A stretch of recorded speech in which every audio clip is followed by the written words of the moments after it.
This program provides education, not advice. Sponsors pay a fee for endorsements and interviews. See the truthayf.com disclosure page for details. This is where technology, innovation, and personal finance come together. This is the truth about your future with Rick Edelman. Brought to you by Global X ETFs, dedicated to providing investors with unexplored intelligent solutions, and by Invesco QQQ. Anyone can become an agent of innovation with Invesco QQQ. Invesco Distributors, Inc. It's Thursday, October 5th. Get ready for the next hit to the economy. It's the student loan debt crisis. Because of the pandemic, it's been nearly 4 years since anyone has had to make any payments on their student loans. But starting this month, payments resume. The problem is that a lot of those borrowers didn't do what they were supposed to do when the payments were suspended. What they should have done is pay down other debts with that money, or invest that money, or save that money. That was why the government said you don't have to repay. But instead of doing that, tens of millions of these people simply spent the money on other things. The money they were spending on student loan debt got spent elsewhere. Hey, this was great for the economy, but it was terrible for their own personal finances.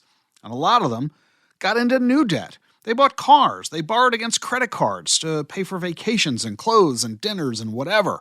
And now that their student loan payments are restarting, they don't have the ability to pay those loans. They're busy using their income to pay for the other stuff they've been buying over the past 4 years. And besides, Joe Biden kept telling everybody that he was going to forgive their student loans. And these people took him literally.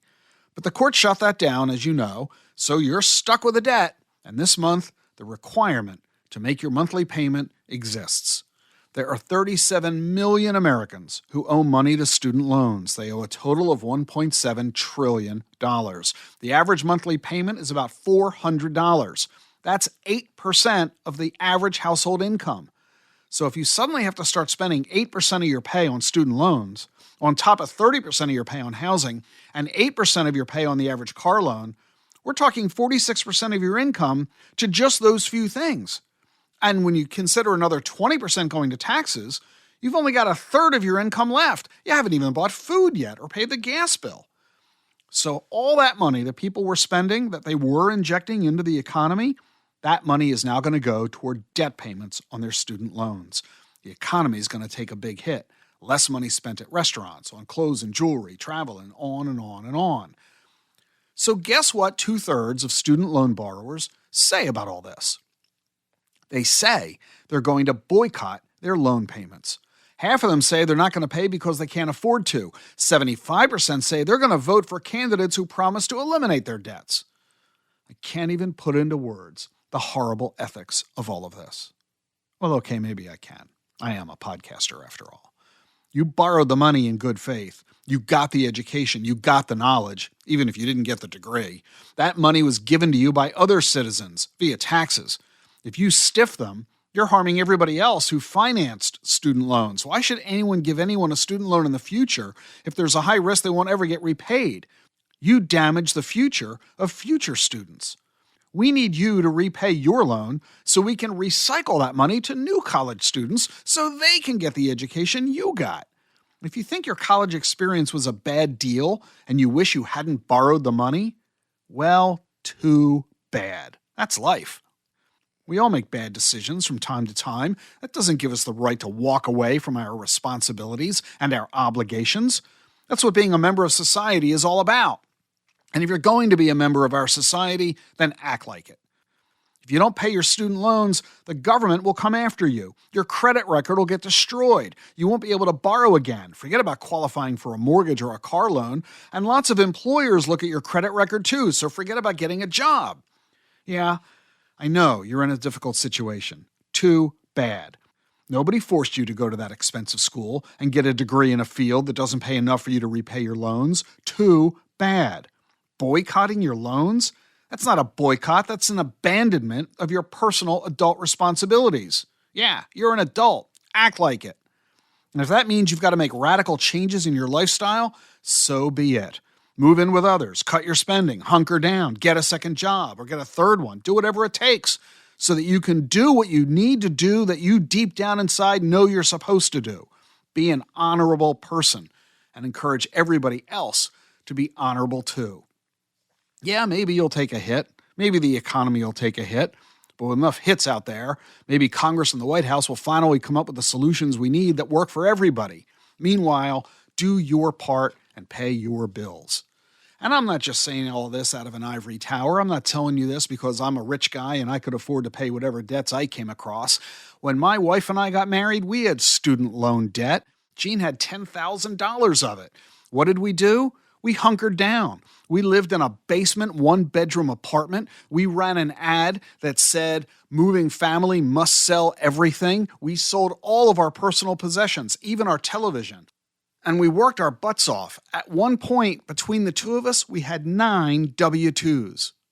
Not afraid of hard work in order to raise the money we needed to pay our debts. We lived on cash, the little bit of cash we had. At one point, we spent only $25 for the entire week for food. We had no furniture in our house for 4 years, didn't own a television for 4 years, and we never spent any money at all. We discovered pretty quickly there's a lot of great things out there perfectly free. Parks, the public library, the communities that offer a lot of free entertainment and social environments without having to spend any money. You do what it takes. And what we discovered is that our relationship got closer. Instead of being distracted by all the opportunities in electronic media today, Jean and I focused on each other. We grew to not miss that television at all. And by the way, not watching so much TV, or in today's world, not paying attention to social media, we weren't being bombarded by advertisements on a every moment basis. We weren't being encouraged to spend money that we didn't have. So yeah, we did it. And I know that's how you can do it too. If you really want to learn more about how to get out of debt, read my chapter on that in my #1 bestseller, The Truth About Money. I'm not here to beat you up. I'm here to help encourage you to do what you know you need to do. We did it, and that means you can do it too. You're listening to The Truth About Your Future. I'm Rick Edelman. You know, you understand stocks and bonds and real estate, and you know how to evaluate them. You know how to choose among them. But do you know how to evaluate and choose among digital assets? Come learn how on my next webinar. It's Wednesday, October 11th at 1 p.m. Eastern.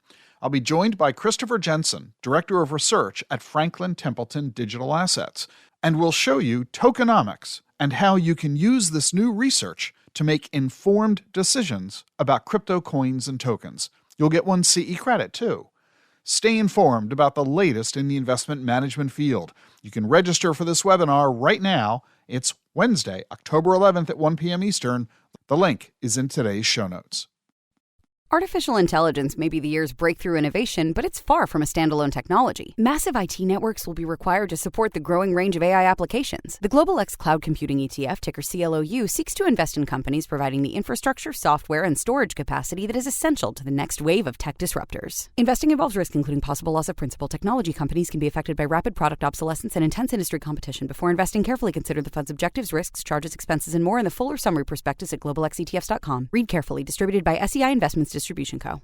The Truth About Your Future with Rick Edelman is sponsored by Charles Schwab. Schwab believes every investor deserves to work with a firm they can count on. That's why Schwab has 400 local branches with financial consultants ready to serve you, along with professional answers and 24/7 live help. And it's backed by Schwab's Satisfaction Guarantee. If you are not completely satisfied, Schwab will reimburse eligible fees related to your concern. Visit schwab.com/satisfaction to learn what's included and how it works. Charles Schwab. Own your tomorrow. The information you need to plan for the tomorrow you want. This is The Truth About Your Future with Rick Edelman.